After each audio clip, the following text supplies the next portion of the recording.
Hello student, welcome to the online class for school.com। तो हम लोग पिछले लेक्चर में बात कर रहे थे अपवर्तन की घटना के बारे में, जो कि हम लोगों ने पढ़ चुके थे कि अपवर्तन की घटना क्या होती है। आज हम लोग देखेंगे लेंस के बारे में, ठीक है ना। लेकिन उससे पहले हम लोग एक टॉपिक पढ़ेंगे। वो क्या होगा कि एक किसी आयताकार कांच के गुटके में हम लोग देखते हैं कि अपवर्तन की घटना किस तरह से व्यवहार करती है, ठीक है। उसके बाद हम लोग एक टॉपिक छोड़ेंगे अभी के लिए, वो क्या होगा, अपवर्तनांक। अपवर्तनांक को हम लोग प्रतिबिंब पहला बनाना सीख लें, ठीक है ना, किस तरह से लेंस में हमारा प्रतिबिंब बनता है। उसके बाद लास्ट वाले टॉपिक में हम लोग क्या करेंगे, अपवर्तनांक की घटना के बारे में हम लोग क्या करेंगे, डिस्कस करेंगे। लेकिन सबसे पहले जो हम लोग आज यहाँ पढ़ने वाले हैं वो क्या होगा, हम लोगों का किसी आयताकार कांच के टुकड़े में प्रकाश के अपवर्तन की घटना, ठीक है ना। क्या होगा, किसी आयताकार कांच के टुकड़े में किसी आयताकार कांच के गुटके में प्रकाश का अपवर्तन, ठीक है ना। यहाँ पे इस तरह से घटना कैसी होती है हम लोग उसके बारे में डिस्कस करेंगे। यहाँ पे लिखेंगे नहीं कुछ, बस केवल चित्र के माध्यम से समझेंगे कि होता क्या है, ठीक है ना। तो चलिए हम लोग क्या करते हैं, एक आयताकार कांच का गुटका ले लेते हैं ऐसे। देखो ये हम लोगों ने क्या किया, आयताकार कांच का गुटका ले लिया। ओके, चलिए होता क्या है कि आपको पता है अगर ये कांच का टुकड़ा है, ठीक है ना, कांच का टुकड़ा है, तो ये माध्यम कैसा होगा, सघन। ऊपर कैसा होगा, ऊपर वायु है तो ऊपर कैसा माध्यम होगा, विरल। नीचे किससे माध्यम होगा, सघन, ठीक है ना, विरल सघन। बात समझ में आ रही है एकदम अच्छे से। चलिए आगे बढ़ते हैं इसी के साथ हम लोग। अब हम लोगों को यहाँ पे क्या करना है, अब प्रकाश की किरणों को यहाँ से गुजारना है, इस गुटके से क्या करना है, गुजार के चेक करना है कि प्रकाश किस तरह से विहंग करता है। सॉरी, यहाँ पे अपना क्या होगा, विरल माध्यम होगा। यहाँ भी वायु ही है, ठीक है ना, ऊपर विरल नीचे विरल, बीच में कांच का टुकड़ा है, जिसको हम लोग कौन सा माध्यम बोलेंगे, सघन माध्यम बोलेंगे, ठीक है ना। चलिए अब हम लोगों को पता है कि सबसे पहले प्रकाश क्या करेंगे, यहां से लेकर के आएंगे। तो प्रकाश की किरण कैसे आ रही है, विरल माध्यम से। ये विरल माध्यम है, विरल माध्यम से कहा रही है, सघन माध्यम में। तो सबसे पहले यहाँ पे हम लोग क्या करेंगे, एक अविलंब का निर्माण कर देंगे ऐसे करके, ठीक है ना। ये देखो, ये ओरिजिनल प्रकाश की किरण है। ओरिजिनल प्रकाश की किरण को हम लोग इसे सीधे ही गुजार देंगे,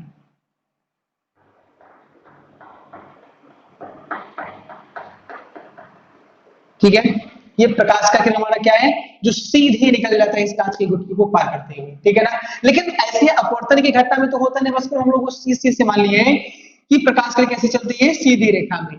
तो हम लोगों को पता है अपवर्तन की घटना में क्या होता है, जब प्रकाश की किरण विरल माध्यम से सघन माध्यम में प्रवेश करती है तो वो क्या करती है, अविलंब की ओर झुकती है। ये रहा अविलंब की ओर झुक गया, ठीक है ना। ये अपना कोण क्या है, आई है, ये कोण क्या है, आर है, ठीक है। चलिए इसे हम लोग मान लेते हैं कोण आई, इसे मान लेते हैं आर, ठीक है। एकदम बात अच्छे से समझ में आ रही है।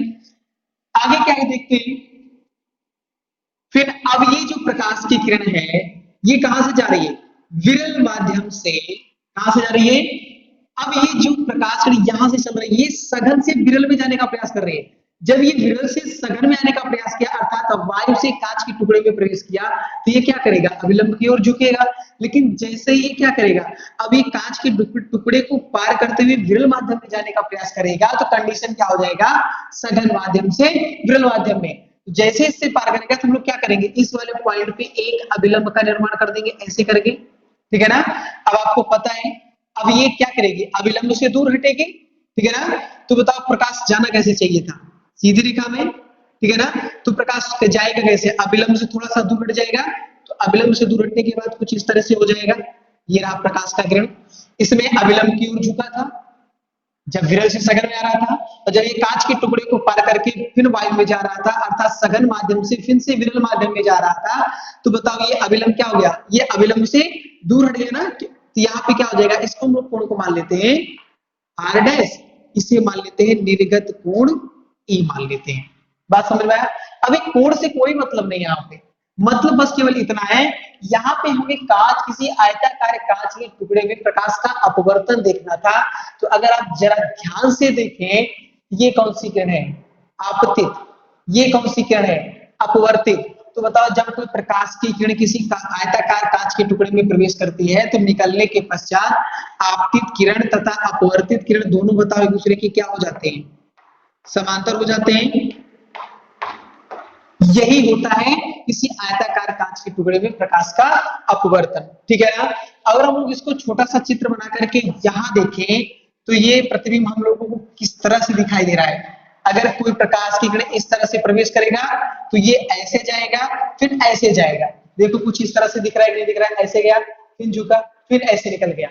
ये इस तरह से आया, फिर इस तरह से गया, फिर इस तरह से यहाँ से निकल गया। देखो सीधे नहीं जा रहा है। यही होता है अपवर्तन की घटना में, कि कोई भी प्रकाश की किरण क्या करती है, सीधे निकलती नहीं है, ठीक है ना। तो अब बात समझ में आ गई एकदम अच्छे से, कि किसी आयताकार कांच के टुकड़े में, ये 1-2 नंबर का पूछा जाता है, केवल चित्र के माध्यम से पूछा जाता है कि किसी आयताकार कांच के टुकड़े में प्रकाश की अपवर्तन की घटना क्या होती है। तो ये प्रकाश की अपवर्तन की घटना कुछ इस तरह से होती है। आप इसको चित्र के, आप क्या करना, चित्र बना लेना। अब हम जो पढ़ने वाले हैं वो पढ़ेंगे लेंस के बारे में। तो हम लोग बात कर रहे थे लेंस के बारे में, तो यही तो होता है, हम लोगों ने परावर्तन में क्या पढ़ा था, दर्पण, और इसमें क्या पढ़ेंगे हम लोग, लेंस के बारे में पढ़ेंगे। किस घटना में, अपवर्तन की घटना में। हमने कहा था अपवर्तनांक बचा हुआ है, अपवर्तनांक को हम एकदम लास्ट में डिस्कस करेंगे, ठीक है ना। पहले तो हम लोग क्या कर ले, लेंस के बारे में डिस्कस कर ले, इसके प्रतिबिंब को, किरण आरेख को देख ले, इसके फार्मूले को देख ले, फिर हम लोग अंतिम चरण में जब रहेंगे तो हम लोग पढ़ लेंगे अपवर्तनांक क्या होता है, जहां पे हम लोगों को निरपेक्ष अपवर्तनांक, सापेक्ष अपवर्तनांक, तीनों माध्यम में जब प्रकाश की किरण क्या करती है, प्रवेश करती है, तीन माध्यम के लिए अपवर्तनांक की वैल्यू क्या होती है, उस पर न्यूमेरिकल वगैरह भी खूब सारा आता है, ठीक है ना। लेकिन उसको पढ़ने से पहले हम लोग क्या पढ़ेंगे, लेंस के बारे में, ठीक है ना। तो लेंस एक जो कांच जो क्या होता है, चश्मे में लगा होता है, वो लेंस ही होता है। तो चश्मे में लगा हुआ लेंस कैसा माध्यम होता है, पारदर्शी माध्यम होता है। इस पार से हम लोग उस पार से आसानी से देख लेते हैं। और जैसे हम लोगों ने दर्पण के बारे में पढ़ा था, वैसे ही लेंस के बारे में पढ़ेंगे। लेकिन हम लोगों ने जब दर्पण को देखा था, तो दर्पण कितने प्रकार का था, 2 प्रकार का। एक था समतल दर्पण, दूसरा था क्या, गोलीय दर्पण, ठीक है। लेकिन यहाँ पे केवल लेंस ही गोलीय लेंस होता है। ये लेंस के 2 भाग होते हैं, एक होता है उत्तल लेंस और एक होता है अवतल लेंस। तो दर्पण में हम लोगों ने 3 चीज देखा था, उत्तल दर्पण, समतल दर्पण और अवतल दर्पण, ठीक है ना। ये 3 दर्पणों के बारे में हम लोगों ने पढ़ा था। लेकिन लेंस में क्या होता है, समतल लेंस होता ही नहीं है, इसलिए हम लोगों को पढ़ना क्या होगा, 2 लेंस। कौन कौन सा, उत्तल लेंस और अवतल लेंस। पहले तो हम लोग इसकी परिभाषा समझेंगे, ये क्या होता है, ये कैसे होता है, कैसे पहचान करेंगे। तो हमने आपको बताया था कि जब परावर्तन हम लोग पढ़ रहे थे, आपको बताया गया था कि किस तरह से दर्पण का पहचान करते थे। तो परिभाषा आता हो तो हम लोग किसी भी चीज को पहचान करके बता सकते हैं, अगर उसके बारे में जानकारी है। तो आपको वहां पे क्या बताया था, अवतल दर्पण का क्या होता है, अवतल दर्पण का जो परावर्तक पृष्ठ होता है वो दबा होता है, ठीक है ना। और बाहर का पृष्ठ क्या होता है, उभरा हुआ होता है। तो हम पहचान करके अगर इस तरह से दिखाई देगा तो हम लोग बोल देंगे अवतल दर्पण, ठीक है ना। वैसे हम लोग क्या करेंगे, अब लेंस के बारे में पहचान करेंगे। तो लेंस मुख्यतः कितने प्रकार का होता है, 2 प्रकार का होता है, ठीक है ना। लेंस एक पारदर्शी माध्यम होता है, ठीक है। तो यहाँ पर हम लोग लिख ले लेंस के बारे में, लेंस एक पारदर्शी माध्यम होता है। लेंस एक कांच का बना पारदर्शी माध्यम होता है, पारदर्शी माध्यम होता है। लेंस एक कांच का बना पारदर्शी माध्यम होता है, ठीक है ना। ये मुख्यतः 2 प्रकार का होता है। ये मुख्यतः 2 प्रकार का होता है। ये मुख्यतः कितने प्रकार का होता है? 2 प्रकार का होता है। ठीक है, कौन कौन सा? जिसमें पहला है अवतल लेंस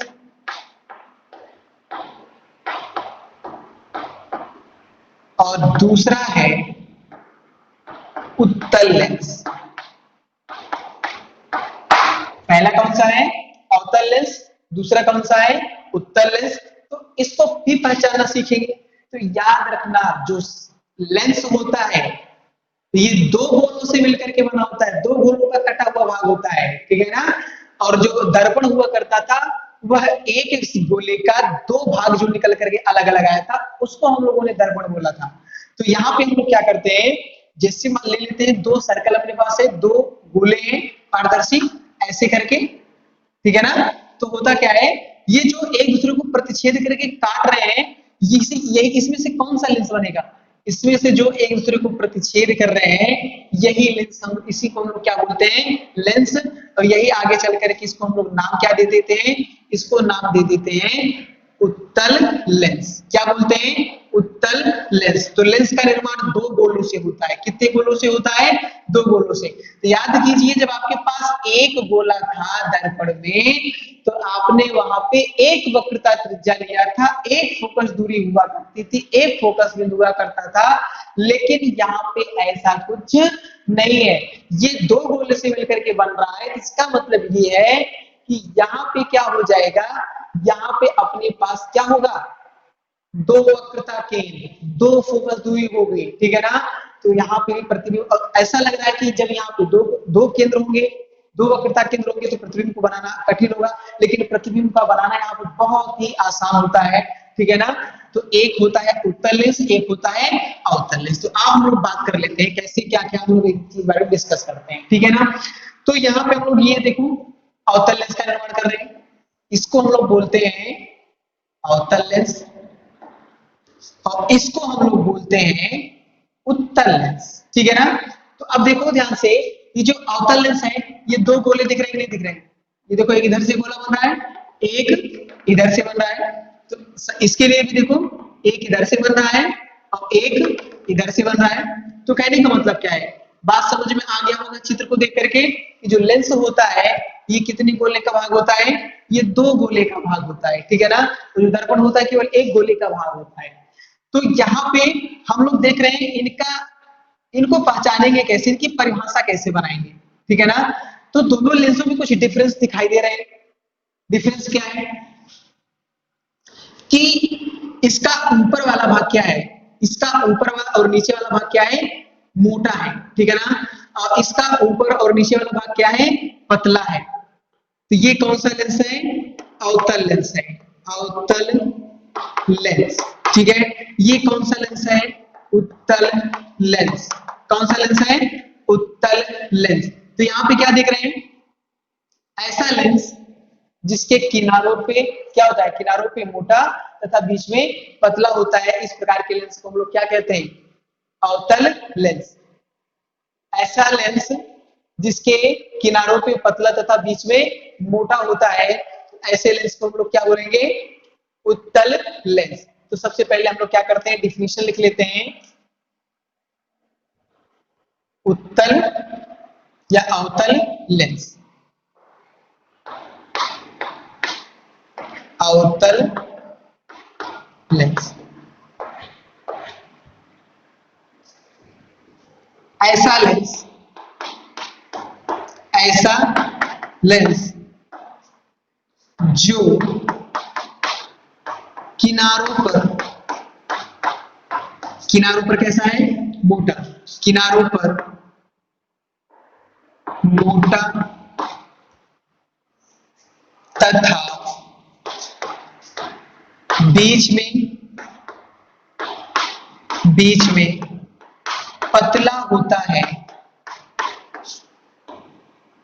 बीच में पतला होता है, उसे अवतल लेंस कहते हैं। अवतल लेंस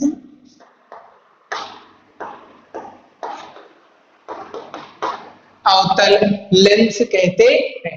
ये देखो अवतल लेंस का शेप है, किनारों पे मोटा, बीच में पतला, तो इस प्रकार के लेंस को हम लोग क्या बोलेंगे, अवतल लेंस। तो इसी का जस्ट उल्टा क्या दिखाई दे रहा है कि ये किनारों पे पतला है और बीच में मोटा है, तो ऐसे लेंस को हम लोग क्या बोलेंगे, उत्तल लेंस। तो यहाँ पे क्या हो जाएगा, उत्तल लेंस। तो उत्तल लेंस में क्या है, उत्तल लेंस में हो जाएगा ऐसा लेंस, ऐसा लेंस जो किनारों पे पतला, किनारों पर पतला तथा बीच में मोटा होता है, मोटा होता है, ऐसे लेंस को, ऐसे लेंस को उत्तल लेंस कहते हैं। ऐसे लेंस को क्या कहते हैं, उत्तल लेंस कहते हैं। तो बात समझ में आ गया होगा कि ये उत्तल लेंस क्या होता है, अवतल लेंस क्या होता है, इसका पहचान कैसे करते हैं कि कौन सा उत्तल लेंस है। तो इस प्रकार के लेंस को जब भी हम लोग देखेंगे अवतल लेंस, ऐसे लेंस को देखेंगे तो उत्तल लेंस। आगे चल करके जब हम क्लास 12th में जाएंगे तो कई लेंसेस पढ़ेंगे, समतल उत्तल लेंस, उभयोत्तल लेंस, ठीक है ना। तो यहाँ उसके बारे में डिस्कस नहीं करना है क्योंकि अपने पेपर में दो ही चीजों के बारे में आता है, उत्तल लेंस और अवतल लेंस। जब हम लोग क्लास 12th में पहुंचेंगे तो वहां पे खूब सारे लेंस के बारे में बात करेंगे, ठीक है ना। लेकिन यहाँ पे बस केवल हम लोगों को सिंपल सा दो ही लेंस पढ़ना है, एक अवतल लेंस, दूसरा कौन सा, उत्तल लेंस। चलिए, यहाँ पे वक्रता त्रिज्या के बारे में नहीं पढ़ना है, वक्रता केंद्र के बारे में नहीं पढ़ना है, फोकस के बारे में नहीं पढ़ना है। सेम प्रॉपर्टी क्या होने वाली है, जैसे दर्पण में थी वैसे यहाँ पे भी है। आप यहाँ पे भी याद रखना, अगर प्रकाश की किरण मुख्य अक्ष के समांतर है तो लेंस से टकराने के पश्चात वो फोकस से ही जाना पसंद करेगी, ठीक है ना। और डायरेक्ट फोकस से होती हुई अगर प्रकाश किरण लेंस से टकराती है तो वह मुख्य अक्ष के समांतर हो जाएगी। इन सब बातों को आप हमेशा से याद रखना। लेकिन केवल यहाँ पे एक बात क्या होगी, जैसे हम लोग क्या देखे थे, जब प्रकाश की किरण दर्पण में, दर्पण की बात कर रहे हैं, जब प्रकाश की किरण वक्रता केंद्र से होती हुई दर्पण से टकराती थी तो बिना अपने मार्ग से विचलित हुए क्या करती थी, उसी रास्ते से वापस लौट आती थी। लेकिन यहाँ पे यही काम कौन करता है, प्रकाशिक केंद्र करता है। क्या करता है, प्रकाशिक केंद्र। तो लेंस में केवल हम लोगों को एक पार्ट पढ़ना है, वो है प्रकाशिक केंद्र। तो जो इसकी वक्रताएं त्रिज्याएं होंगी, फोकस दूरियां होंगी, उनको हम लोग समझ लेंगे। प्रथम फोकस है, द्वितीय फोकस है, F1 F2 करके लिख लेंगे। फोकस वैसे ही होगा जैसे पहले था, बस केवल एक चीज यहाँ पे पढ़ना होगा आपको, वो होगा प्रकाशिक केंद्र। जैसे दर्पण में अपना दर्पण का मध्य बिंदु जो हुआ करता था वो ध्रुव हुआ करता था, वैसे ही जो लेंस का मध्य बिंदु होता है उसको हम लोग बोलते हैं प्रकाशिक केंद्र बोलते हैं। बात समझ में आ रहा है ना।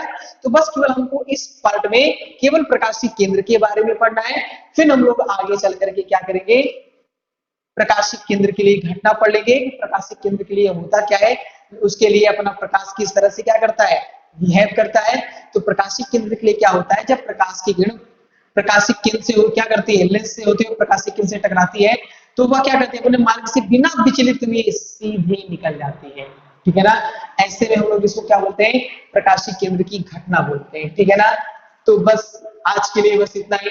आगे हम लोग क्या करेंगे, प्रकाशिक केंद्र के बारे में बात करेंगे और दर्पण में यानी लेंस में किस तरह से प्रतिबिंब का निर्माण किया जाता है उसके बारे में बात करेंगे।